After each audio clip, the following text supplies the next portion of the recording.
Sebelum nonton, follow akun TikTok, subscribe channel YouTube-nya Rasya Nasrar.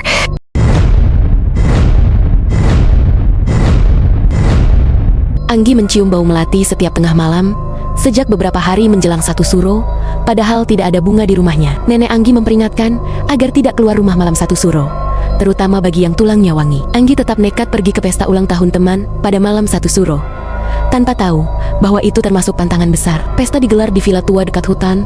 Anggi merasa udara di sana dingin meski tidak ada angin. Ia terus mencium wangi kemenyan. Anggi ikut bermain petak umpet di luar villa. Saat bersembunyi, ia melihat peti mati terbang melintas di atas pohon. Anggi pulang larut malam sendirian di jalan. Seekor anjing menyalak padanya tanpa henti, dan bayangannya di aspal tampak membelah dua. Anggi bermimpi bertemu seorang kakek tua berjubah putih yang berkata, "Balungmu wangi, jangan sembrono anakku." Saat bercermin, bayangan Anggi tersenyum sendiri, meski wajah aslinya tidak. Ia kaget, lalu menjatuhkan kaca. Kucing peliharaan Anggi melarikan diri dari rumah. Setiap malam, ia melihat bayangan makhluk tinggi di pojok kamar. Anggi penasaran dan membuka peti keris tua milik almarhum ayahnya di malam 1 Suro. Padahal itu pantangan keras. Tiba-tiba, terdengar suara gamelan lembut dari loteng. Saat diperiksa, tidak ada apa-apa kecuali bunga kenanga berserakan. Keris di kamarnya terlihat basah, seperti terkena cairan merah.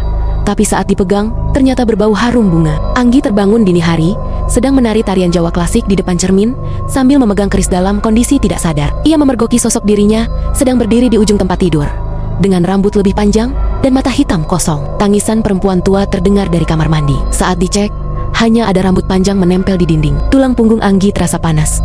Lalu muncul guratan membentuk aksara Jawa kuno yang menyala saat gelap. Tubuh Anggi makin lemah, namun aura tubuhnya justru makin kuat.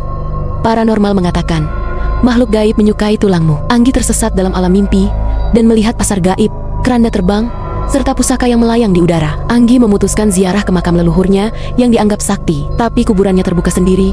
Saat ia berdoa, ia mendapat pesan gaib.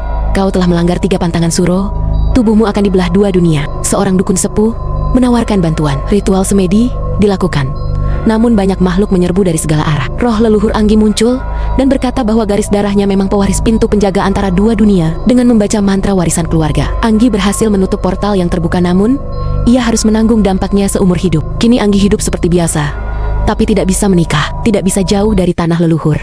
Dan setiap malam 1 Suro, ia harus berpuasa dan berjaga karena tulangnya tetap wangi dan terus diincar.